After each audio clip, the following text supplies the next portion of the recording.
¿Cuál es el concepto cristiano de salvación? La salvación es la liberación por gracia de Dios del eterno castigo por el pecado que se da a los que aceptan por fe las condiciones de arrepentimiento y fe en el Señor Jesús. Sin embargo, el concepto cristiano de salvación pasa por alto el primer paso, el cual es esencial para entender el contexto de a quienes se les extiende la salvación. Imagínate que vas a hacer una casa y no le pones los fundamentos a la casa. ¿Qué va a pasar con esa casa? Se te va a caer. Tal vez por un ratito va a aguantar, pero ante la primera tormenta se te va a venir abajo todo. Entonces, si tu salvación no tiene fundamentos correctos, se te va a venir abajo. El primer paso para ser salvo se nos está olvidando. El primer paso es que la salvación es predestinada. Predestinación significa que Dios estableció desde antemano a quién va a salvar. Y es bíblico completamente. Romanos 8:29, porque a los que antes conoció también los predestinó para que fuesen hechos conformes a la imagen de su Hijo. Segunda a Tesalonicenses 2:13 dice, Dios que les ha escogido desde el principio para salvación, mediante santificación por el Espíritu y la fe en la verdad. Primera de Pedro 1:2 dice, según el previo conocimiento de Dios Padre. Hechos 2:47 dice, y el Señor añadía cada día a la iglesia a los que habían de ser salvos. Juan 6:44 dice, ninguno puede venir a mí si el Padre que me envió no lo trae. Segunda de Timoteo 1:9 dice, por cuanto Él nos salvó y nos llamó a una vida santa como su pueblo, no fue por causa de nuestras obras, sino por su propio propósito y la misericordia que Él nos dio a los que estamos unidos con el Mesías Yeshua. Yahvé había hecho esto desde antes del principio de los tiempos. Efesios 1:4 dice, según nos escogió en Él antes de la fundación del mundo para que fuésemos santos y sin mancha delante de Él, en amor habiéndonos predestinado para ser adoptados hijos suyos por medio de Jesucristo, según el puro afecto de su voluntad. Y Romanos 9:16 dice algo bien tremendo, como que para concluir aquí dice, así que no depende del que quiere ni del que corre, sino de Dios que tiene misericordia. No eres salvo porque tú recibiste a Jesús un día. No, es que el Señor predestinó desde antes de la fundación del mundo que te iba a mostrar misericordia, José Luis, Armando, Rafa, Juana. Él predestinó desde antes de que siquiera existiera el universo, que ya te había determinado para que un día estuvieras sentado aquí, Armando, escuchando la palabra, y por la palabra se activara su predestinación en tu corazón y pudieras ser salvo si tú te arrepientes del pecado. Hay mucha gente que está en contra de lo que le acabo de decir. No entiendo por qué están en contra si está en la Biblia, pero están en contra. Dicen, no, entonces significa que hay gente que no se va a salvar. Pues sí, la Biblia dice que hay gente que ha hecho tanto pecado que ya Dios les dejó el conocimiento cerrado para que no puedan arrepentirse. Sí, sí dice la Biblia eso. Y dice que Dios endurece a personas a propósito. Eso está en la Biblia. Dice que hay gente que quiere hacer tanto pecado que Dios dice, ya me cansé de esta persona, ya no lo voy a dejar que se arrepienta nunca. Entonces mucho más deberíamos estar agradecidos que a nosotros nos da oportunidad de arrepentirnos, ¿verdad que sí? Pero ese Dios es el que no predicamos, porque se oye muy severo, ¿a poco no? Pero ese es el Dios de la Biblia, hermano. Y Yeshua dijo, el Padre y yo somos uno. Y si decimos, es que ese es en el Antiguo Testamento. Pero Yeshua dice, si me viste a mí, ya viste al Padre. Ok, volvamos entonces a la declaración de Yeshua. Solo los que oyen su palabra pueden pasar de muerte a vida y ser hebreos. Y solo las ovejas pueden oír su voz y seguirle. Y las ovejas solo son Israel. Entonces, si la salvación que viene por ser hebreo se da solamente a Israel, y si esa salvación es predestinada desde antes de la fundación del mundo, entonces, ¿qué va a pasar con nosotros los gentiles? Si yo te pregunto a ti, ¿tú eres israelita? Me vas a decir, no, yo soy mexicano, porque Israel es otro país. Yo no soy de las 12 tribus de Israel, ¿verdad que no? No, no nací ahí, yo no soy israelita. Pero si Dios dice que nada más a Israel va a salvar, estamos bien amolados. Porque ¿cómo nos va a salvar a nosotros? Por eso yo al principio le dije, ¿qué tan bíblica es tu salvación? Porque dices, no, es que yo le recibí en mi corazón y yo lo siento aquí y con eso es suficiente. Sí, eso es sinceridad, pero los demonios también pueden imitar. Así es que, otra vez, si tu salvación es bíblica, por favor, ten toda la libertad de responderme cómo entonces los gentiles podemos ser salvos. Sí, evidentemente, por la Biblia, solo Israel es salvo. ¿Ve usted lo importante de leer la Biblia? Porque la salvación bíblica no es la que te han predicado. No sé qué cosa nos han andado predicando, pero la Biblia no. Porque si fuera la Biblia, estaríamos diciendo lo que le digo ahora. Ahora, la salvación no tiene que ver con una cuestión de 5 minutos, recibe a Yeshua en tu corazón y se acabó. La salvación viene por leer la Escritura. Por eso es que estoy siendo metódico y leyéndole verso tras verso para que la misma Biblia entre en su corazón y la misma Escritura del Señor haga que su corazón comprenda, se arrepienta y le reciba. Si la salvación no viene por leer la Escritura, tu salvación no va a ser bíblica, tu salvación no va a ser permanente, tu casa no va a tener fundamento, se te va a caer tarde o temprano. Por eso mucha gente que dice creer en Jesús se viene para abajo cuando vienen los problemas. Pero cuando tiene buenas raíces, ¿qué dice la Escritura? Da fruto, 30, 60, 100 por uno. ¿Cómo pueden ser salvos los gentiles? Pues partimos desde esto. Primero, ¿qué es un gentil? La concordancia Strong 1471 dice Goyim. La palabra gentil en hebreo se dice Goyim. Y fíjese qué significa. Una nación extranjera, una tropa de animales, los paganos, y significa pueblos. Un concepto muy usado es creer que un gentil es uno que no es judío. Un gentil es uno que está fuera del pacto de Adonai con Israel. Pero algo no cuadra. Una de las dudas más frecuentes en la mente de los cristianos y gran motivo para no tomar en serio el Antiguo Testamento es pensar en por qué en el Antiguo Testamento Yahvé parece siempre bien sanguinario y vengativo contra todas las naciones enemigas de Israel y a veces hasta con los israelitas mismos, y que en el Nuevo Testamento simplemente se convirtiera en un Dios de amor tan grande que hasta decidió enviar a su Hijo para morir por los pecados de todos. Como que no tiene sentido eso. Si Yahvé odiaba tanto a los pueblos gentiles paganos alrededor de los israelitas, entonces ¿por qué mandaría a Yeshua a morir también por ellos? No podemos predicar solo del amor de Elohim por la humanidad e ignorar que por siglos mandó exterminar a todo aquel que no fuera israelita. Y lo más impactante es leer las palabras de Yeshua. Juan 14:8, Felipe le dijo, Maestro, muéstranos al Padre y nos basta. Y Yeshua le dijo, tanto tiempo que he estado con ustedes, Felipe, y no me has conocido. El que me ha visto a mí, ha visto al Padre. ¿Cómo dices tú, muéstranos al Padre? ¿No crees que yo estoy en el Padre y el Padre en mí? Las palabras que yo les hablo no las hablo por mi propia cuenta, sino que el Padre que mora en mí hace sus obras. O sea, Yeshua está confesando que el Padre y Él son uno mismo, lo que significa que Yeshua es quien envió a los israelitas a destruir completamente a las naciones gentiles enteras, hasta los bebés. Y Yahvé fue quien vino a dar su vida en un madero por toda la humanidad, incluidas esas naciones gentiles a las cuales por siglos también quiso exterminar. En nuestra teología tan carente de historia, porque hemos querido ignorar el Tanaj, esa dualidad de pensamiento nada más no tiene sentido. Pero Yahvé no tiene que dar explicaciones de sus pensamientos a nosotros. Y sin embargo, en su palabra están las respuestas. Miren lo que dice la Escritura, Isaías 46:9. Recuerden cosas que pasaron en el principio hace tiempo, que yo soy Elohim y no hay otro. Yo soy Elohim y no hay ninguno como yo. En el principio yo anuncio el fin. Proclamo por adelantado cosas que no han sido hechas y yo digo que mi plan permanecerá. Yo haré todo lo que me plazca hacer. A pesar que durante el Tanaj Yahvé ordenó a los israelitas destruir a los gentiles que los rodeaban y exigía que jamás se juntaran con ellos en ninguna capacidad, Él ya había diseñado desde antes de la fundación del mundo un plan para salvar a toda la humanidad. Ese plan incluía a Israel como su actor principal, y para conocer, entender y recibir la salvación ungida de Yahvé, o sea el significado literal de Yeshua HaMashiach, debes entender su palabra detenidamente. Hacerlo cambiará tu vida. Efesios 1:11 dice, en Yeshua también recibimos herencia, habiendo sido predestinados, vuelve a estar la palabra predestinados allí, según el propósito de aquel que realiza todas las cosas conforme al consejo de su voluntad, para que nosotros, que primero hemos esperado al Mesías, dice Pablo, o sea, se refiere a los judíos, vivamos para alabar su gloria. En él también ustedes, los gentiles, habiendo oído el mensaje de la verdad, la buena noticia de su salvación, y habiendo creído en él, fueron sellados con el Espíritu de santidad que se había prometido. Ese, hermano, que acabo de decirle es el pasaje más claro en la Biblia para demostrar que Yahvé había predestinado a todo el mundo para ser salvo. Tanto a los judíos, que eran los que esperaban al Mesías, como a los gentiles, que somos nosotros, que no lo esperábamos porque ni lo conocíamos, pero que escuchamos sus palabras, escuchamos su evangelio y creímos en él. Entonces, viene la pregunta, ¿cómo se desarrolló el plan de salvación para los gentiles? El misterio más grande de la Escritura, Romanos 11:25. Porque no quiero, hermanos, que ignoren este misterio, para que no sean sabios en su propia opinión. Me voy a detener.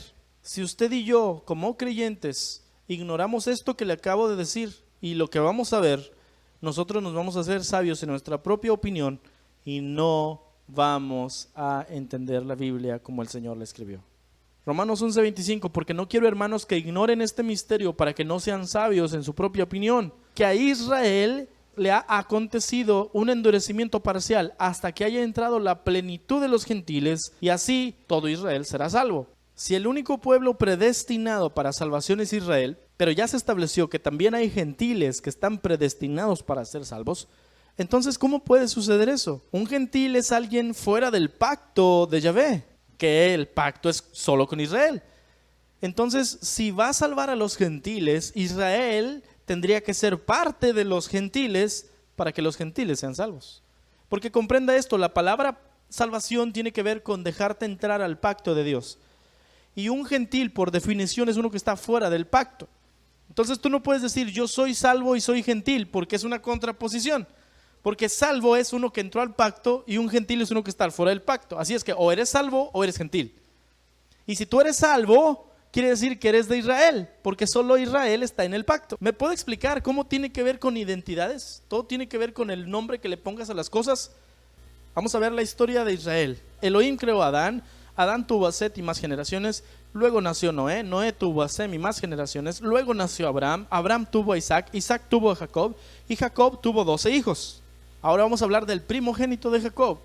Primero de Crónicas 5, del 1 al 2. Rubén era el primogénito, pero en la genealogía no fue reconocido como tal por haber profanado el lecho de su padre. Se metió con una de las esposas de su papá, le quitaron la primogenitura, le quitaron el derecho de ser llamado el heredero principal.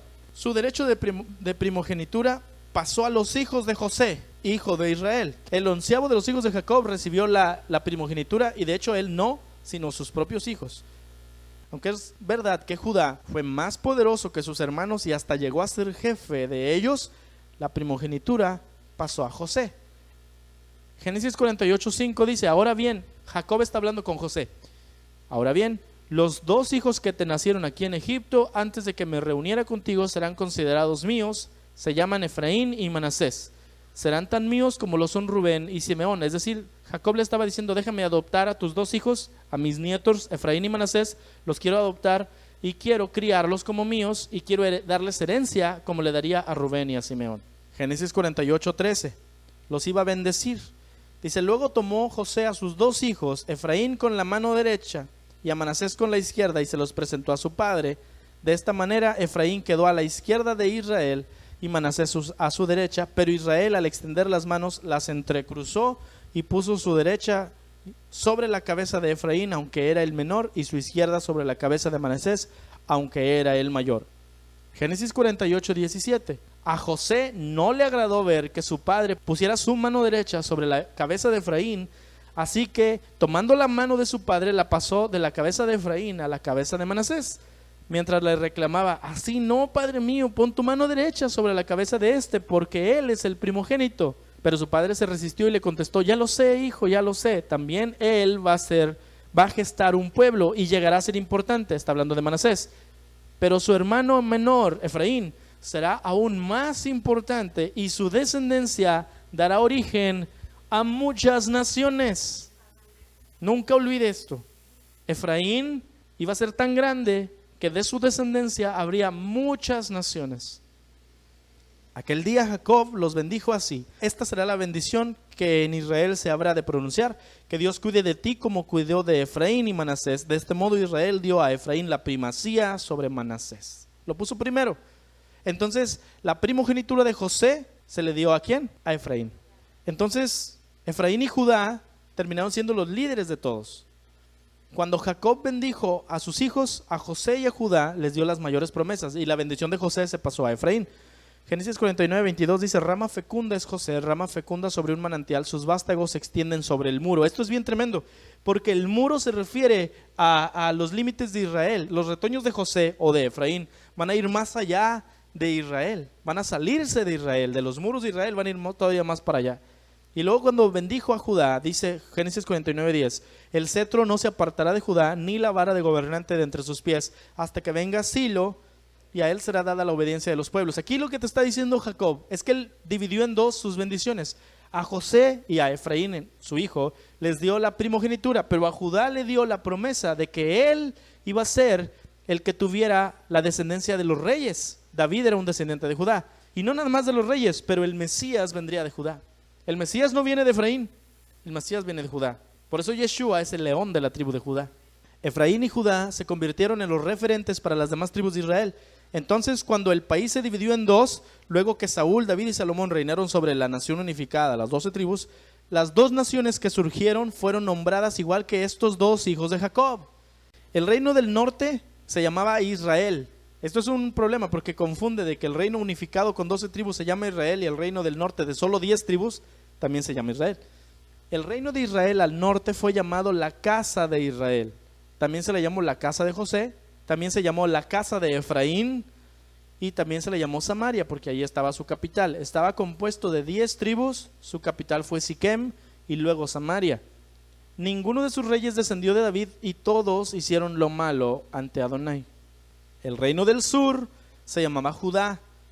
Estaba compuesto por la tribu de Judá, la tribu de Benjamín, unos pocos levitas y algunos desertores que se habían venido del norte a vivir en el sur. A este reino también se le llama la casa de Judá y Jerusalén. Su capital era Jerusalén y sus reyes descendían de David. Algunos fueron obedientes a Yahvé. Se dividió en dos el país. Esto es historia de Israel, está en la Biblia. Te invito a que la busque, pero es fundamento para su salvación. Conocer los nombres con los que se les conocía a los dos reinos es sumamente necesario para la interpretación de los escritos de los profetas mayores y menores, ya que todos esos profetas vivieron en el tiempo del reino dividido, lo que significa que no podemos aplicar una profecía que era para la casa de Israel al norte y decir que era para Judá y viceversa. Solo en el caso que se hable específicamente de todo Israel es la profecía aplicable a las 12 tribus. Pero si usted lee de Isaías hasta Malaquías, toda esa parte de la Biblia, y ve que ahí dice, porque la casa de Israel fue así, no se está refiriendo a Judá, se está refiriendo a las 10 del norte. Y si dice, porque Jerusalén ha caído en fornicación, no se refiere a las 10 del norte, se refiere solamente a la casa del sur. ¿Ya me explico? Porque no podemos nosotros aplicar, otra vez, así como dijimos, no puedes tú decir, esto de oveja se aplica a mí si tú no eres una oveja, a menos que lo seas. Si eres oveja, aplícalo. Pero nosotros estamos acostumbrados, tenemos teología de reemplazo, reemplazamos el sentido original de la Biblia para aplicarlo en nuestras vidas. Dios el día de hoy te dice, no temas, yo estoy contigo. Perdóname, eso no te lo dijo a ti. Y si no te lo dijo a ti, ¿cómo te lo andas aplicando? Es que las promesas de Dios mías soy. Eso también está en la Biblia, pero tampoco se te aplica a ti. No puedes sacar de contexto la Biblia, porque si la sacas del contexto original, estás haciendo una doctrina falsa. No podemos nosotros decir, yo declaro y yo tomo esa palabra. Puedes hacerlo, pero lo hacen los brujos. Eso es doctrina de brujería adaptada al cristianismo, porque otra vez, porque si oye bonito y lo hacemos de corazón, todo lo aceptamos. Pero no es bíblico. Y si no es bíblico, se debe ir para afuera. En el año 902 a.C., el Reino Unido de Israel se dividió luego de 120 años. El reino de Israel al norte y el reino de Judá al sur. Ambos reinos pecaron delante de Elohim y últimamente ambos fueron destruidos. El reino de Israel en el norte cayó en manos de Asiria, que eran los de la capital de Nínive, en el año 722, luego de 181 años. El reino de Judá cayó ante Babilonia con Nabucodonosor en el 586, luego de 316 años. Es decir, el reino del norte fue destruido primero y luego 100 años después el del sur. Mire, y eso está en la palabra. Jeremías 50:17 dice, rebaño descarriado. ¿Por qué dice rebaño? Porque eran ovejas. Ovejas descarriadas es Israel, y aquí se refiere a todos los 12, porque mire lo que dice. Leones lo dispersaron. El rey de Asiria lo devoró primero, Nabucodonosor, rey de Babilonia, lo deshuesó después. Ahí te está diciendo el destino de las dos naciones, ¿verdad que sí? Porque las dos naciones eran un solo pueblo, pero estaban divididos. Dice, Israel, las 12 tribus son un rebaño descarriado, porque eran ovejas. Los leones se lo comieron, primero Asiria, porque se comió a los del norte, y luego Babilonia, que se comió a los del sur. El reino del sur fue lanzado 70 años a Babilonia. Usted lo puede ver en el libro de Daniel, en el libro de Ezequiel, en el libro de Nehemías, en Jeremías. Esos libros te dicen que fueron lanzados 70 años a vivir en la cautividad. La casa de Judá volvió después de 70 años de ese cautiverio. Nunca perdió su identidad como israelitas, ya que durante los 70 años que estuvieron en el exilio siempre estuvieron unidos, y al regresar, Esdras y los profetas Ageo, Zacarías y Malaquías, que son del último, esos vivieron en ese tiempo, los mantuvieron guardando la Torá. Sin embargo, luego de matar a Zacarías, dice la escritura en Crónicas, Yahvé los dejó por 400 años, durante los cuales crearon el judaísmo para acercarse por medio de prácticas humanas a Elohim, que ya no les hablaba.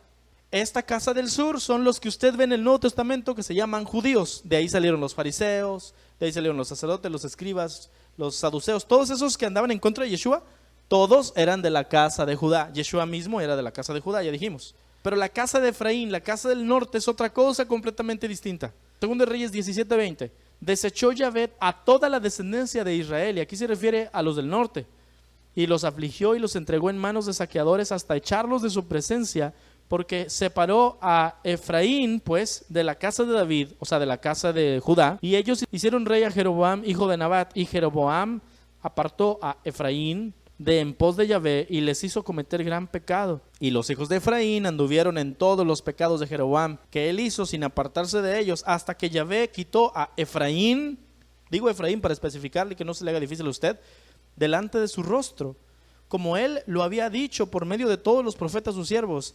Y Efraín fue llevado cautivo de su tierra a Asiria hasta hoy. Ya ve cómo le digo que los primeros del norte fueron llevados a Asiria. Pero esto está profetizado, dice la escritura, que Efraín se fue a los gentiles. Amós 9:9. Porque he aquí yo daré un mandato y zarandearé a la casa de Israel, a Efraín, entre todas las naciones, como se zarandea el grano en la criba, sin que caiga ni un grano en la tierra. Oseas 7:8 dice, Efraín se ha mezclado con los demás pueblos. Efraín fue torta no volteada, devoraron extraños su fuerza, él no lo supo y aún canas le han cubierto y él no lo supo. Efraín es como un hot cake que se ve bien padre por arriba, pero lo volteas y todavía está crudo del otro lado. ¿Tú te lo comerías? No, necesitas que se cosa de los dos lados, ¿verdad que sí? Oseas 8:8 dice, devorado será Efraín, pronto será entre las naciones como vasija que no se estima. Entonces, si usted recuerda la profecía de Jacob sobre su nieto Efraín, es que él iba a ser una multitud de naciones. Y aquí vemos que la casa de Efraín fue lanzada a las naciones y Dios dice que se hizo como las naciones.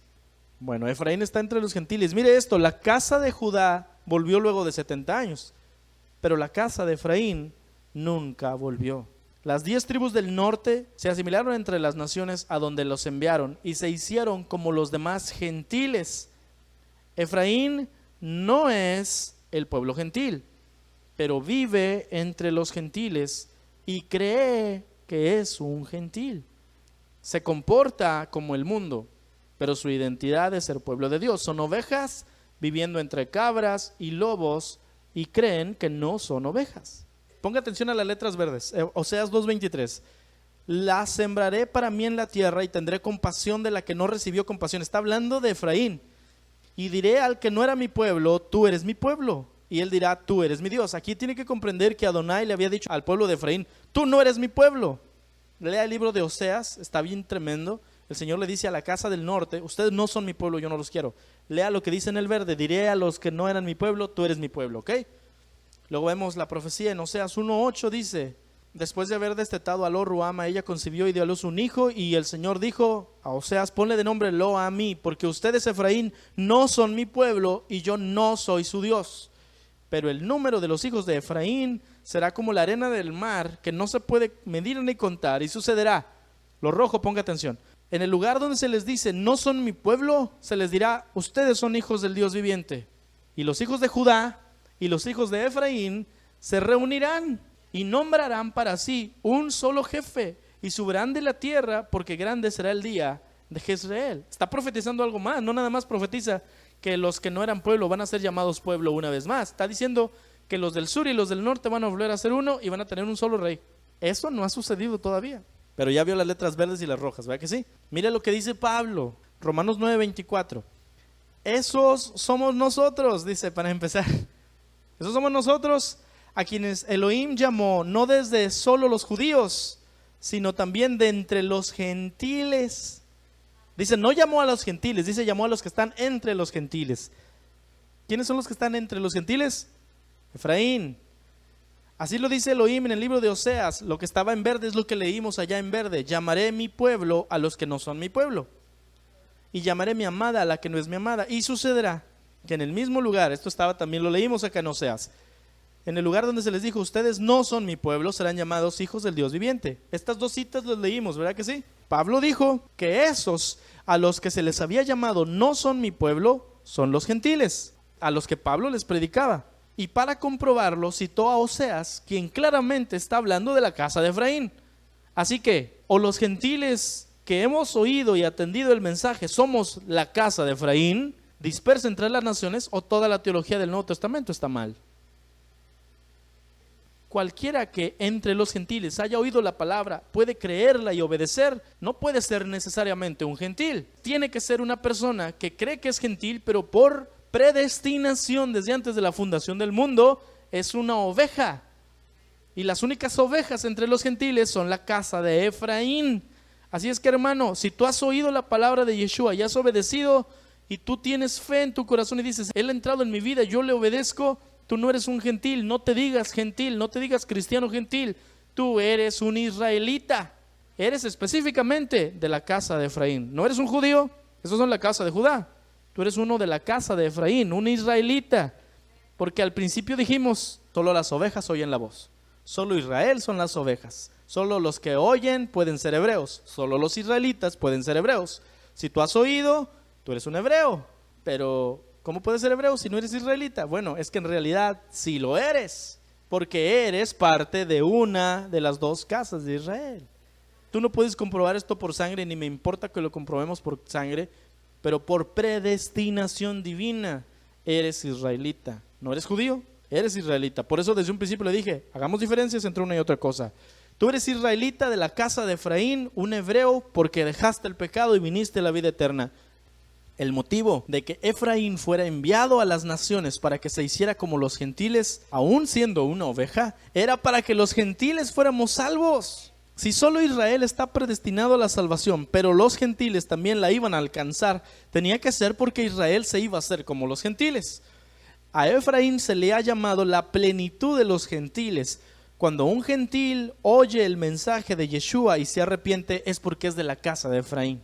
Póngase feliz, esto es para estar contento. Yo no tengo que decirme a mí mismo judío porque no lo soy, ni tengo que andar agarrando ritos de los judíos. Yo no soy judío, yo debo obedecer la escritura, que es lo que hacen todos los israelitas. Yo soy israelita, pero soy de la casa de Efraín, porque Efraín iba a ser una multitud de naciones. Por eso se comprueba que habemos efraínitas de todo el mundo.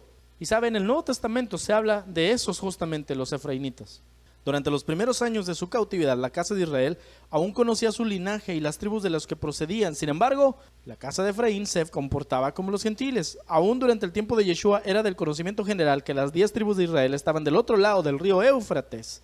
Primera de Pedro 1:1 dice, Pedro, enviado de Yeshua a los expatriados en la dispersión, en el Ponto, en Galacia, Capadocia, Asia y Bitinia, elegidos conforme al previo conocimiento de Yahvé el Padre por la santificación del Espíritu para obedecer a Yeshua y ser rociados con su sangre. Para eso nos eligió el Señor. Santiago 1:1 dice, Santiago, siervo de Dios y del Señor Yeshua, a las 12 tribus que están en la dispersión. Aquí habla de más dispersos todavía. Y Juan 7:34, Yeshua dice, me buscarán y no me hallarán, y donde yo esté ustedes no pueden ir. Y decían entonces los judíos, la casa del sur, ¿a dónde piensa irse que no le hallemos? ¿Será acaso que se irá a la dispersión que está entre los griegos y griegos, dice gentiles, y enseñarle a los gentiles? O sea, quiere decir que estos escuchaban a Yeshua decirles, me voy a ir, no me van a ver, y sabían que había unos de la casa de Efraín que vivían entre los gentiles. Dice, ¿a poco se va a ir a predicarle a los que están entre los gentiles? Y no querían que les predicara a ellos, pero no querían que se fuera con los otros tampoco. Pues mira qué padre. Entonces, sucedió que Judá se apropió de la salvación. Israel es el único pueblo que tiene derecho a la salvación de Adonai porque son sus ovejas. Sin embargo, en el tiempo que vino Yeshua, solamente la casa de Judá era la única que existía como parte de Israel por la sangre, ya que la casa del norte había sido asimilada a las naciones. Comprendimos eso, ¿verdad? La casa del sur creó el judaísmo, que es una religión de hombres que Yahvé detesta. Debido a eso, Judá obligaba a todo extranjero que quería ser parte de Israel a seguir los ritos tradicionales que ellos les imponían, y que no vienen en la ley de Dios, no vienen en la Torá. El judaísmo no está en la Torá, Ezequiel 11:15 dice: hijo de hombre, tus hermanos, tus parientes, los hombres en el destierro contigo, toda la casa de Israel, todos ellos, todos los del norte, son aquellos a quienes los habitantes de Jerusalén, los del sur, les dicen: aléjense del Señor, a nosotros se nos ha dado esta tierra en posesión. O sea, el Señor profetiza que los del sur odiaban a los del norte, decían: lárguense ustedes, ya no son pueblo, nada más nosotros somos dueños de la tierra. Por eso el día de hoy, estos de esta banderita dicen: solo los judíos somos de Israel. Ustedes que dicen que son de la casa de Efraín, ustedes no son nada. Se dispersaron, se perdieron, ya no viven como israelitas. Ustedes no son israelitas, solo nosotros. Por eso en el tiempo del Nuevo Testamento los judíos decían: nosotros somos Israel. No es cierto, había más israelitas, solo que ellos no dejaban que los otros pudieran volver a hacerlo. Fue en ese tiempo que el Mesías vino al mundo. Los judíos creían que solo ellos eran Israel, ya que Efraín había perdido su identidad por asimilarse entre los gentiles. Para Judá, Efraín era pueblo gentil. Judá pensaba que los únicos que necesitaban, entre comillas, ser salvos y nacer de nuevo eran los gentiles que querían ser israelitas. Y por israelitas los judíos se referían a que debían convertirse al judaísmo. Estaban bien equivocados. Cuando Yeshua llega y empieza a hablar de ser salvos y libres, no del yugo romano, sino del pecado, los líderes judíos rechazaron completamente su mensaje porque no se apegaba a las creencias que ellos tenían. Juan 8:34 dice: Yeshua les respondió: en verdad les digo, el que comete pecado es esclavo del diablo, y el esclavo no queda en la casa para siempre, el Hijo sí permanece para siempre. Así que si el Hijo les hace libres, serán verdaderamente libres. Y como Judá entonces no les gustó nada de eso, lo rechazaron. Y como Judá lo rechazó, Yeshua entonces dijo: me voy a las ovejas perdidas de la casa de Israel, que ya ni siquiera sabían que pertenecían a la descendencia de Jacob. Y eso está bien tremendo, porque hemos oído esa frase, pero hasta hoy tiene sentido lo que Yeshua está diciendo. Mateo 15:24, nunca olvides este texto. No soy enviado, dice Yeshua, sino a las ovejas perdidas de la casa de Israel. Y si tú no sabes qué es Israel, ni qué es judío, ni qué es Efraín, te va a dar igual ese texto. Pero si tú conoces la diferencia, esto para ti es vida. Porque Yeshua dice: yo nada más vine a las ovejas perdidas de la casa de Efraín. Porque los dan sanos, o sea, ustedes judíos que dicen tenerlo todo, no tienen necesidad de que yo venga. Ustedes tienen la Torá. Los sanos no necesitan doctor, pero los enfermos sí. Yo voy a ir para allá. Yo vengo a predicarles porque yo quiero que ustedes sean salvos, judíos. Ustedes no quieren, pues ahí se ven, ahí tienen la Torá. Yo me voy a los que ni se acuerdan que son israelitas. A ellos los voy a salvar. Por eso dice la Escritura que Él vino a los suyos y los suyos, los judíos, no lo recibieron. Pero a los que sí nos recibimos, nos dio potestad de ser hechos de Dios, hijos, no por sangre, ni por voluntad de carne, sino por voluntad del Señor. Juan 10:14 dice: yo soy el buen pastor, dice Yeshua, yo conozco a mis ovejas y ellas me conocen a mí. Tengo otras ovejas que no son de este redil. Aquí está hablando: tengo las ovejas perdidas que no son de este redil, porque el redil era Judá. En Judá había gente que lo seguía, sin dudas, pero había otros que no eran de Judá. Dice: yo voy a ir por las otras, también a ellas debo traerlas, y así ellas, las otras ovejas de afuera, escucharán mi voz. Y yo voy a hacer que haya un solo rebaño y un solo pastor. ¿Se acuerda que Oseas decía, Yahvé profetiza, un día Judá y Efraín serán un solo rebaño y tendrán un solo rey? Yeshua dice: yo voy a ir a traerme las perdidas y las voy a juntar con ustedes y voy a hacer un solo rebaño y yo voy a ser su pastor de todos. Pero hay un problema, y ese problema es que las ovejas de la casa de Efraín no podían ni pueden volver. La casa de Efraín fue divorciada por Adonai. No hay una sola ley en la Torá de Adonai, no hay una sola que le permita a Efraín volver a ser parte del pueblo de Israel una vez más. Mire lo que dice la Escritura, Oseas 1:9. El Señor dijo: ponle por nombre a tu hijo Oseas, Lo Ami, que significa ustedes son pueblo ajeno, porque ni ustedes, Efraín, son mi pueblo, ni yo soy su Dios. El Señor está renunciando a sus derechos de esposo sobre la casa del norte. Está divorciándose. Y más claro acá, Jeremías 3:8 dice: a causa de todos los adulterios de la infiel Israel, yo la despedí dándole carta de divorcio. Por si había dudas, ahí está. Sin embargo, a pesar de que Dios se divorció, fíjese lo que pasó. Dios profetizó que volverían. Jeremías 3:1 dice, Elohim dice: si un hombre se divorcia de su mujer y ella se va de su lado y llega a ser de otro hombre, ¿volverá él a ella? ¿No quedará esa tierra totalmente profanada? Y luego dice: de la casa de Efraín, pues tú eres una ramera con muchos amantes y sin embargo vuelves a mí, declara Adonai. No olvide que le digo que las ovejas no pueden volver. La casa de Efraín está divorciada por Adonai. Con esa profecía de Jeremías, Parece que Yahvé se olvidó de su ley. Eso es algo bien tremendo, porque cuando estaba diciendo la profecía de Jeremías, yo me imagino que en el cielo los ángeles, cuando oían que Yahvé le estaba dictando a Jeremías, escribe, me voy a regresar con mi esposa a pesar de que es una adúltera. Los ángeles decían, ¿quién le va a decir al Señor que se está equivocando? Porque su ley dice que Él no puede hacer eso. Mire, Deuteronomio 24:1, y recuerde esto, los 5 libros, Génesis, Éxodo, Levítico, Números y Deuteronomio, que se llaman Torah o el Pentateuco o la ley, esos 5 libros son la Biblia de la Biblia. ¿Se acuerda que le dije la ley de precedencia? La mayoría de las palabras que usted encuentra en la Biblia, originalmente las va a encontrar ahí. Si usted quiere entender el sentido original de una palabra, váyase a esos libros, porque ahí está. Toda y cada una de la doctrina bíblica está basada en estos 5 libros. Así es que si Yahvé en cualquiera de los otros de la Biblia dice algo, tú tienes que regresarte a estos para ver qué dijo aquí primero, porque lo que diga aquí es lo que vale. La definición de cualquier cosa de todos los otros libros se basa en estos 5. Entonces, cuando Jeremías estaba recibiendo el mensaje de parte de Dios de Efraín, no quiero que seas mi pueblo, yo me divorcio de ti, pero un día vas a volver. Yahvé estaba diciendo algo que rompía su Torah, y eso era un problema grave, porque Dios no rompe su ley. Deuteronomio 24:1 dice, si un hombre se casa con una mujer, pero luego deja de quererla por haber encontrado en ella algo indecoroso, solo podrá despedirla si le entrega un certificado de divorcio.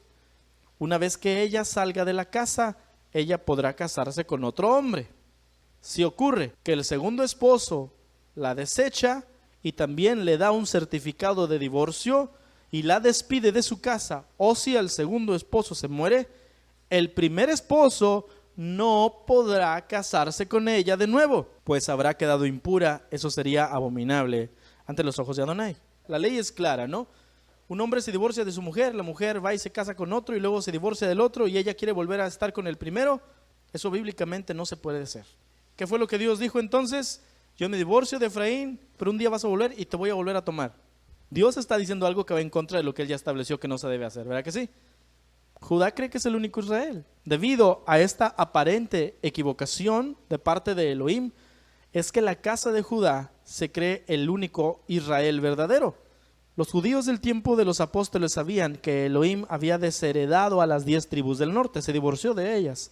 Para ellos Efraín ya no era parte de Israel porque la Torá es muy clara de que un hombre no puede casarse con la mujer de la que se divorció anteriormente. A los extranjeros que se unían al judaísmo les decían prosélitos, y aún ellos eran considerados ciudadanos de segunda clase en comparación con los judíos por sangre. Mire, Mateo 23:15, Yeshua les reclama a los fariseos, ay de ustedes escribas y fariseos hipócritas, porque recorren mar y tierra para hacer un prosélito, y una vez hecho, le hacen 2 veces más hijo del infierno que ustedes. A los pobres extranjeros que querían volver a Israel y les decían, tienes que hacerte judío.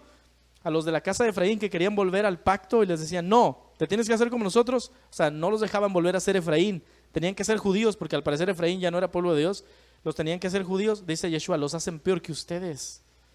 Por eso es entonces que el día de hoy muchos que andan estudiando de las raíces hebreas parecen más judíos que los judíos. Dice, es que ahora yo soy de mis raíces judías. No, yo no tengo raíces judías, yo tengo raíces hebreas. Son 2 cosas completamente distintas. Entonces andan diciendo que ellos son más judíos que los judíos y los ves con las barbotas y parecen judíos. Y dice Yeshua, esa gente es más hija del infierno que los escribas y los fariseos. Se hacen más religiosos que los originales. Y es culpa de los que no los enseñan bien. Para los judíos, lo que Yeshua decía de que solo a través de él podían volver a ser israelitas todos los dispersos era una herejía. Juan 14:6, Yeshua les dijo, yo soy el camino, la verdad y la vida, nadie viene al Padre sino por mí. Y Juan 10:9 dice, yo soy la puerta, el que por mí entrare será salvo y entrará y saldrá y hallará pastos. Muchos de ellos decían, estás endemoniado y está fuera de sí, ¿por qué lo escuchan? Porque otra vez ellos decían, la única forma que la casa de Efraín pueda volver es si se hace judío igual que nosotros, si toma todos los ritos de nosotros, o sea, las obras de la ley. Pablo dice, somos salvos por la gracia de Yeshua, no por las obras de la ley. Y Yeshua dice, no, la única forma en la cual los de afuera puedan volver es a través de mí. Y hago un paréntesis, por favor, nunca olvide esto, la salvación no tiene que ver con ser libres del infierno ni nada. La salvación tiene que ver con ser libres de la ira de Adonai que viene sobre todo aquel que hace pecado. Pero la ira de Adonai se aplacaba cuando entrabas al pueblo de Israel y vivías guardando los mandamientos de Adonai. Entonces la palabra salvación tiene que ver completamente con entrar al pacto de Dios con Israel. Cuando Efraín fue divorciado, se salió del pacto. Entonces cuando Yeshua dice yo vengo a salvar, Él está diciéndote yo vengo a darte la oportunidad de entrar otra vez al pacto de Israel. Los fariseos intentaban salvar a la gente, pero ellos decían que la forma de tú ser salvo era guardar todos los ritos de la ley y luego al final te daban chance de entrar a Israel. Eso significa tratar de ser salvo por las obras. Pero los apóstoles decían, no, ya Yeshua pagó el precio. Tú nada más arrepiéntete de tus pecados, Yeshua con su sangre te puede hacer entrar al pacto. ¿Me explico? Entonces, cuando Yeshua dice, nada más a través de mí pueden entrar a la vida eterna, al pacto de Dios con Israel, que es perpetuo, los judíos decían, estás bien zafado de la cabeza. ¿Estás endemoniado? No puedes decir que tú eres el único, tú no eres nadie. Para ellos, como no se había muerto Yeshua y como no creían en él, Yeshua era cualquier persona loca diciendo yo soy o el camino, la verdad y la vida.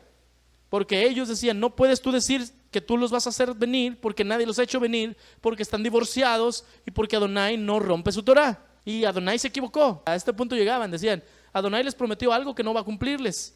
Es verdad. Hasta ese punto en la historia, cuando Yeshua decía yo soy el camino, no había forma en la cual Adonai cumpliera la promesa de volver a traerlos por causa de que si los traía rompería su Torah. Pero Yeshua fue determinante diciendo que solamente por el agua y el espíritu se nace de nuevo y extendió la necesidad de ese nuevo nacimiento no nada más a los de la casa del norte, que ahora eran como los gentiles, sino también a la casa del sur. Cuando los enfrentaba con su pecado lo odiaban otra vez, mucho más. Ellos no toleraban que se les dijera pecadores, porque para ellos los únicos que debían nacer de nuevo eran los de afuera, porque ellos ya habían nacido israelitas. Por eso es que Pablo y luego los apóstoles dicen, no se trata de ser judío, si eres pecador necesitas arrepentirte. Ellos decían, ya soy judío, ya nací Israel. Entonces cuando ellos decían, debes nacer de nuevo, era lo que le decían ellos a los de afuera, para que guardaran todas las cosas de los mandamientos de los judíos, no los de la ley de Dios, los de los judíos. Y luego los dejaban, entre comillas, nacer de nuevo cuando los metían a la mikvah y se bautizaban.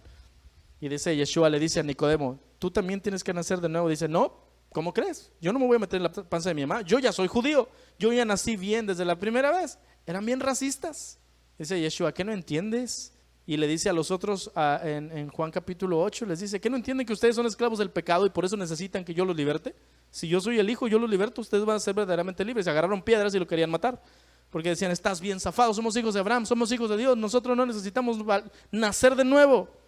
Dijo, sí necesitan, porque me quieren matar, necesitan ser libres de los pecados. ¿Cómo no necesitan nacer de nuevo?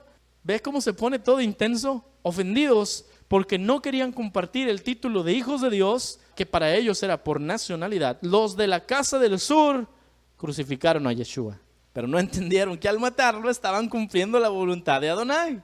Una nota importante, no le estoy diciendo que los judíos nada más mataron a Yeshua, también los gentiles, porque los romanos lo mataron, y entonces los gentiles, que son la casa de Efraín, también contribuyeron en matar al Hijo de Dios. Entonces, para que no digan, nada más los judíos mataron a Jesús, porque esa es parte de la idea de la teología de reemplazo. Los judíos mataron a Jesús, vamos a matar a los judíos. O sea, no, ¿cómo creen? Pero mire qué precioso se pone. Caifás era el sumo sacerdote en aquel año cuando Yeshua fue asesinado. Juan 11:49 dice, uno de ellos llamado Caifás, que en ese año era el sumo sacerdote, les dijo, ustedes no saben nada, ¿no entienden que les conviene más que muera un solo hombre por el pueblo y no que perezca toda la nación? Estaban diciendo que era mejor que mataran a Yeshua para que no se fuera a perder toda la nación. 51, Juan dice, pero esto no lo dijo por su propia cuenta, sino que como era el sumo sacerdote, estaba profetizando sin darse cuenta que Yeshua moriría por los judíos. Y no nada más por la nación de los judíos, sino también por los hijos de Dios que estaban dispersos, para congregarlos y unificarlos. Juan te está diciendo, al matar a Yeshua, cumplieron la profecía de que la casa de Judá y la casa de Efraín iban a ser unificados. Este tipo decía, vamos a matar a Yeshua, y no sabía que al hacer eso iba a cumplir la profecía. ¿Se acuerdan que dijo Yahvé en Oseas, la casa de Judá, la casa de Efraín volverán a ser uno y tendrán un solo rey? Y Yeshua dice, yo soy el que trae a las ovejas dispersas y a las ovejas de aquí y las junto en un solo rebaño y yo voy a ser su pastor. Y luego él dijo, yo soy el camino en el cual las ovejas de allá pueden volver, yo soy la verdad, yo soy la puerta, yo soy la vida. Siempre que decía eso, él estaba hablando de los dispersos que podían volver.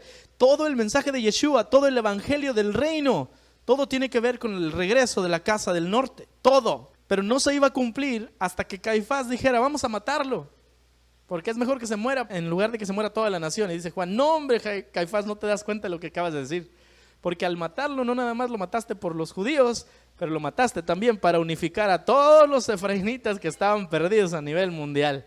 Entonces, ¿cómo puede la casa de Efraín volver a ser rebaño de Israel si para que así sea aparentemente se tiene que romper la Torá? ¿Acaso Elohim realmente se equivocó en su profecía? Este ha sido el mayor misterio de la historia y la gran mayoría de los cristianos y los judíos ignoran de su existencia, y los que sí saben que es un problema no han podido resolverlo. Todos, menos el instrumento escogido, el apóstol Pablo. Dice la escritura, instrumento escogido es este. No era instrumento escogido porque sí, era porque era el único que Dios iba a utilizar para resolver todo el desbarajuste que le acabo de decir. Mire lo que dice Pablo en una cita que habíamos leído antes, pero luego ahí está. Son pepitas de sabiduría que la escritura tiene, pero este mensaje estaba escondido porque mucha gente no lo habíamos visto antes. Pero el Señor nos está en estos últimos tiempos dando entendimiento para ver la Biblia por lo que es. Romanos 7:1. Hermanos, ustedes que conocen la Torá, y ahí nos detenemos porque en la Reina Valera dice, le voy a hablar a los que conocen de la ley, y si tú no conoces de la ley, mejor pues no te está hablando a ti, ¿verdad? Tendemos a ignorar esas frases. Te está diciendo, voy a hablar con los que saben de la Torá. Hermanos, ustedes que conocen de la Torá, ¿no saben que la ley tiene dominio sobre el hombre mientras ese hombre vive? Por ejemplo, la mujer casada está ligada por la ley a su esposo mientras su esposo está vivo. Pero si su esposo muere, ella queda libre del compromiso legal del esposo. Por lo tanto, si ella se une con otro hombre mientras vive su esposo, se la declara adúltera. Pero si su esposo muere, ella queda libre de ese compromiso legal, y si se une a otro, no es adúltera. ¿Se lo leo otra vez o lo entendió? ¿Quién era el esposo de Efraín? Yahvé. ¿Por cuál motivo se divorció de la casa del norte? Por adulterio. Según la Torá, ¿podía una mujer divorciada regresar con su primer esposo luego de estar casada con otro? No. Y según Romanos 7, ¿cuál es la única forma en que una mujer pueda librarse del delito de adulterio? Que su esposo se muera. Y Elohim mismo murió por su esposa. Esa es la muestra de amor más grande de la historia. Elohim mismo murió por su esposa. Cuando Yeshua murió en el Calvario, lo hizo para librar a su esposa adúltera del pecado y de la condenación, para libertar a la casa de Efraín del pecado. Romanos 5:7 dice, ahora bien es un evento raro el que alguien ponga su vida aún por alguien justo. Quizás por una persona verdaderamente buena uno tendría valor de morir, pero Yahvé muestra su amor para con nosotros, que siendo pecadores, Yeshua murió por nosotros. Tan grande es el amor del Señor que dio su vida para sacarnos del pecado. Pero no acaba allí. La expiación no requiere resurrección. Es decir, según la Torá, no hay ningún sacrificio que requiera la resurrección del animal muerto, ya que el perdón de pecados está en la sangre, no en la respiración. Levítico 17:11 dice, porque la vida de la carne está en la sangre, y yo se las he dado para hacer expiación sobre el altar por sus almas, y la misma sangre hará expiación de la persona.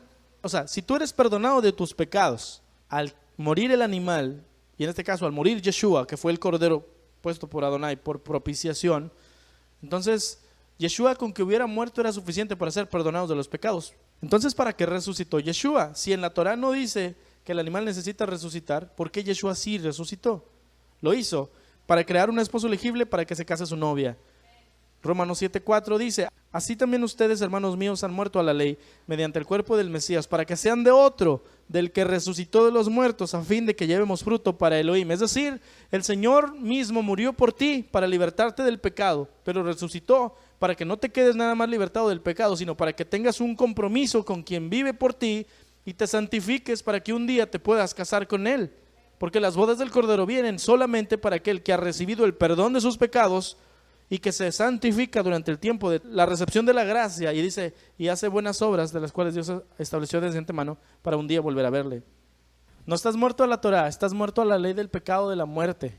Hay muchos tipos de leyes en la Biblia. Dice, así que también ustedes, hermanos míos, han muerto a la ley mediante el cuerpo del Mesías. Ok, este versículo es la continuación del anterior que acabamos de leer, donde dice, así como el esposo se murió y ya la ley no se le aplica, así tú también estás muerto a los delitos y pecados tuyos para que ya la ley del pecado, o sea, la ley que rige a los pecadores, no se te aplique a ti. Ahora vives para el Mesías. ¿Qué dice la Escritura? Ya no vivo yo, sino Yeshua vive en mí. Entonces, cuando habla de la ley, no se está refiriendo a la ley de Dios. Dice, estás muerto a la ley del pecado. Por eso más adelante dice, no reine el pecado en su cuerpo mortal, ni presentes tu cuerpo para hacer pecado, porque tú ya no eres esclavo del pecado, sino que ahora preséntate para Mesías, porque eres siervo de la justicia. Entonces, la ley de la cual aquí Pablo está hablando no es la ley de Dios. Te está diciendo que aquí tú ya no eres propiedad de la ley del pecado. La ley del pecado es la ley que te indica que hagas pecado. No es la ley de Dios. No quiere decir que la ley ya no existe, ¿verdad que no? La ley sigue existiendo. Pero tú ya no tienes un compromiso con alguien que ya se murió. Tu compromiso al pecado ya no existe porque ya te moriste al pecado. Como Judá cree que Efraín ya no es pueblo y no reconocen a Yeshua como el Mesías, no entienden el significado de su muerte. Entonces ellos creen que solo ellos, los judíos, son Israel. Pero la Escritura es clara en decir que Yahvé hará de los dos pueblos uno solo. Y será luego de eso que vendrá la verdadera restauración de Israel. Dice Efesios capítulo 2. En aquel tiempo estaban ustedes gentiles, casa de Efraín, sin Mesías, alejados de la ciudadanía de Israel, ¿ve? Alejados de los pactos de la promesa, sin esperanza y sin Elohim en el mundo. Pero ahora en Yeshua HaMashiach, ustedes que en otro tiempo estaban lejos, han sido hechos cercanos por la sangre del Mesías. Porque el Mesías es nuestra paz, que de ambos pueblos hizo uno, derribando la pared intermedia de la separación, aboliendo en su carne las enemistades, la ley de los mandamientos expresados en ordenanzas. Otro, aquí no está diciendo que Yeshua abolió la Torah de Dios, dice la ley de los mandamientos expresados en ordenanzas. Esas son los mandamientos de hombres. Yeshua abolió los mandamientos de los hombres. Solamente que otra vez nuestra teología de reemplazo dice, cada vez que veo ley se refiere a la ley de Dios. No, la ley de los mandamientos expresados en ordenanzas está diciendo la ley de los mandamientos de hombres. Yeshua abolió esa ley para crear en él mismo de los dos, de Efraín y de Judá, un solo y nuevo hombre, haciendo la paz y mediante la cruz reconciliar con Elohim a ambos en un solo cuerpo. ¿Por qué? Porque los cercanos estaban pecadores y los de afuera también éramos pecadores. A los dos nos reconcilió, matando en la cruz las enemistades. Y mire lo que dice la Escritura de la restauración, Ezequiel 37:16. Hijo de hombre, toma ahora un palo y escribe en él para Judá y para los hijos de Israel sus compañeros. Después toma otro palo y escribe en él para José, palo de Efraín, y para toda la casa de Efraín sus compañeros. Júntalos el uno con el otro para que sean uno solo y serán uno solo en tu mano, como ven la imagen que está allí. Luego continuamos, 37:21 dice, y les dirás, así ha dicho Yahvé el Señor, he aquí yo tomo a los hijos de Israel de entre las naciones, a los de Efraín, a nosotros, de entre todas las naciones a las cuales fueron, y los voy a recoger de todas las partes y los traeré a su tierra. Esto va a suceder en el arrebatamiento cuando sea la segunda venida del Mesías. Y los haré una nación en la tierra, en los montes de Israel, y un rey será a todos ellos por rey, que es el Mesías. Y nunca más serán dos naciones, ni nunca más serán divididos en dos reinos, ni se contaminarán ya más con sus ídolos, con sus abominaciones y con todas sus rebeliones. Y los salvaré de todas sus rebeliones con las cuales pecaron, y los limpiaré y me serán por pueblo y yo a ellos por Dios.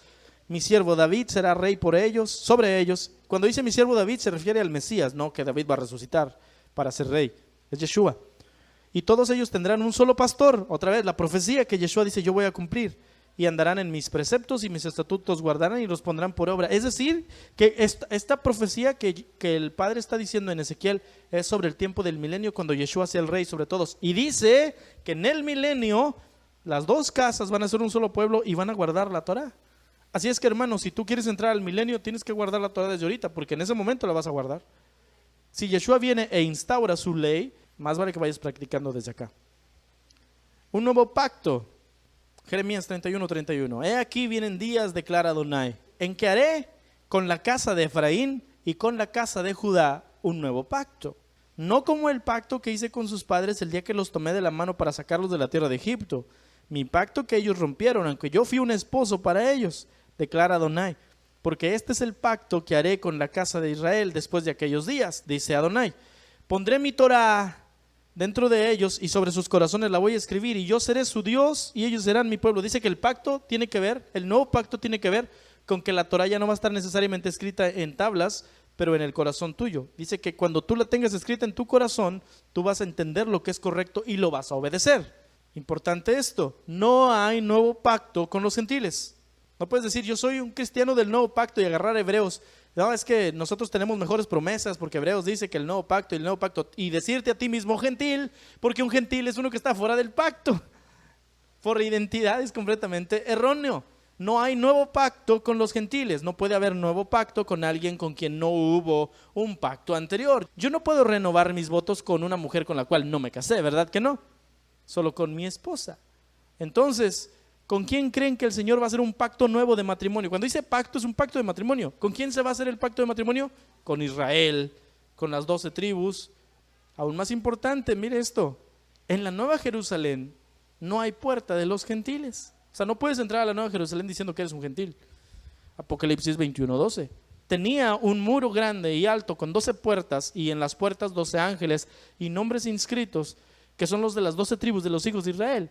Así es que tú tienes que entrar por una de las 12 tribus, pero tienes que ser de una de las tribus de Israel. No puedes entrar a la Nueva Jerusalén diciendo yo soy gentil, yo soy cristiano. Va a decir, pues qué bueno el Señor, pero no hay puerta de los cristianos en la Nueva Jerusalén. No hay puerta de los de las asambleas, de los pentecostales, de los evangelistas, de los católicos, de los testigos de Jehová. Hay puertas de las 12 tribus de Israel. Si tú no eres parte de las tribus de Israel, tú no vas a entrar a la Nueva Jerusalén. ¿Qué significa la Torá en nuestro corazón? Dice que el nuevo pacto tiene que ver que el Señor iba a escribir su Torá en nuestro corazón. Bueno, Yeshua es la Torá viviente. Juan 1:14 dice, Él es la palabra, o sea, Él es la Torá. Habitó entre nosotros y fue como nosotros. Vimos el poder que pertenece como un hijo de Dios, pues nos ha mostrado todo el amor y toda verdad. Es decir, Yeshua es el verbo que se hizo carne. Yeshua es la palabra que se hizo carne. Yeshua es la Torá hecha carne. ¿Por qué cree que Yeshua decía, oyeron que les dijeron tal cosa, yo les digo esto? Porque le decía, a ustedes les explicaron mal, pero yo que soy la Torá, que yo sé cómo se escribió, porque yo soy la Torá viviente, yo lo sé explicar. Al rendirnos a Yeshua, Él escribe su Torá en nuestro corazón. Apocalipsis 3:20 dice, he aquí yo estoy a la puerta y llamo, si alguno oye mi voz y abre la puerta, entraré a Él y cenaré con Él y Él conmigo. Esto es más o menos lo que usted ha escuchado como deja entrar a Jesús en tu corazón. En realidad lo que está pasando es que Él está escribiendo su Torá en tu vida, porque Él es la Torá viviente. El nuevo pacto se cumple con la casa de Efraín cuando Él entra y escribe sus mandamientos en nuestro corazón, porque Yeshua mismo son los mandamientos. Cuando tú le dices, déjalo entrar a tu corazón, en realidad deberías decir, el Señor está cumpliendo su nuevo pacto contigo al escribir a Yeshua, que es la Torá viviente, en tu corazón. Y así ahora tú aplicas la Torá del Señor, las leyes, los mandamientos del Señor, no con la sabiduría humana, pero con el entendimiento de lo que Yeshua dice, así se aplican. Por eso es que guardamos la Torá después de tener a Yeshua.